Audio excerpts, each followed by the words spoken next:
કામરેજમાં gas cylinder કાળાબજાર કૌભાંડનો પર્દાફાશ થયો છે। પોલીસ દ્વારા 8 આરોપી ઝડપાયા છે। ઈરાન અને ઇઝરાયલ વચ્ચે ચાલી રહેલા યુદ્ધને લઈ દેશમાં હાલ રાંધણ અને કોમર્શિયલ ગેસના બોટલની ભારે અછત ચાલી રહી છે। ત્યારે આવા સમયનો ગેરલાભ અમુક તત્વો ઉઠાવી રહ્યા છે। આવા જ એક કૌભાંડનો પર્દાફાશ સુરત જિલ્લા એલસીબીએ ગઈકાલે રાત્રે કર્યો છે। જિલ્લા એલસીબીને મળતી માહિતી હતી કે કામરેજ તાલુકાના પરબ ગામે આવેલા ઓમ ઇન્ડસ્ટ્રીયલ એસ્ટેટમાં 2 આઈસર ટેમ્પામાંથી અન્ય વાહનોમાં ગેસના સિલિન્ડર ભરવામાં આવી રહ્યા છે।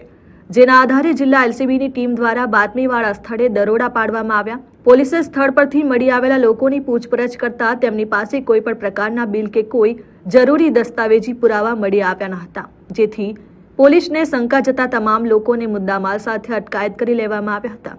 અટકાયત કરેલા ઈસમોની પૂછપરછ કરતા તેઓ આ ગો ગેસ કંપનીના બોટલ મહારાષ્ટ્રના પાલઘરવાળા આવેલા કોન્ફિડન્સ પેટ્રોલિયમ ઇન્ડિયા લિમિટેડમાંથી ભરીને લવાયા હતા। તેમજ કામરેજના પરબ ગામે, કામરેજના વેલેન્જા ગામે તેમજ અંકલેશ્વર ખાતે આવેલા ગો ગેસના કંપનીના ડીલરોને ત્યાં ખાલી કરવાના હતા। પરંતુ હાલ બાટલાની અછતને લઈ તેઓ પરબ ગામે જ બોટલો ઊંચા ભાવે અન્ય દુકાનદારોને વેચી રહ્યા હતા। તેઓ 15 કિલોનો રાંધણ ગેસને એક બોટલ 2350 રૂપિયાના ભાવે દુકાનદારોને આપી રહ્યા હતા અને દુકાનદારો આ બોટલ 3000 થી લઈ 3500માં કાળા બજારમાં વેચવાના હોવાનું કબૂલ કર્યું। હાલ પોલીસે 229 જેટલા નાના મોટા ખાલી બોટલ, 2 આઈસર ટેમ્પા, એક છોટા હાથી ટેમ્પો તેમજ અન્ય સામાન મળી કુલ 34 લાખથી વધુનો કિંમતનો મુદ્દામાલ કબજે કર્યો છે। પોલીસે ગોરખ ઉત્તમ જગતાપ, દેવાલાલ કલાલ, પવનકુમાર મેવાડા, સંપતરાજ મેવાડા, નિર્મળ કુમાર મેવાડા, અનમોલ રાવ, વિષ્ણુરાવ તેમજ સંતોષ કલાલની ધરપકડ કરી છે, જ્યારે કનૈયાલાલ કલાલને વોન્ટેડ જાહેર કર્યો છે। સુરત ગ્રામ્ય જિલ્લામાં રાંધણ ગેસના બાટલાઓનો ગેરકાયદેસર રીતે કાળાબજારી કરતા સંગ્રહખોરો અને વેચાણ કરતા ઈસમોને પકડવા માટે સુરત ગ્રામ્ય એલસીબીની ટીમ પેટ્રોલિંગમાં હતી।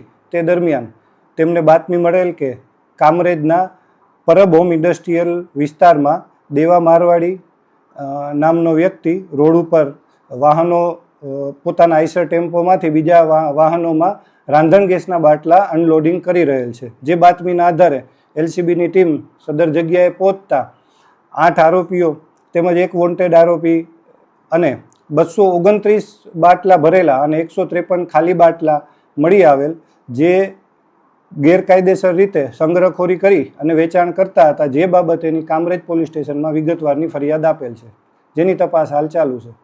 આ બાટલા ગો ગેસ એજન્સી છે, ગો ગેસ એક બ્રાન્ડ છે ગેસની, તે મહારાષ્ટ્રમાં નાગપુર પાસેથી આવતા હતા અને અલગ અલગ માણસોને ગેરકાયદેસર રીતે આપવાની પ્રવૃત્તિ ચાલુ હતી। એ લોકો એને ગ્રામ્ય વિસ્તારમાં તેમજ સિટીના અલગ અલગ વિસ્તારોમાં કરવાના હતા, જે બાબતેની હાલ વિગતવારની તપાસ ચાલુ છે। કેટલો મુદ્દામાલ કબજે કરાયો?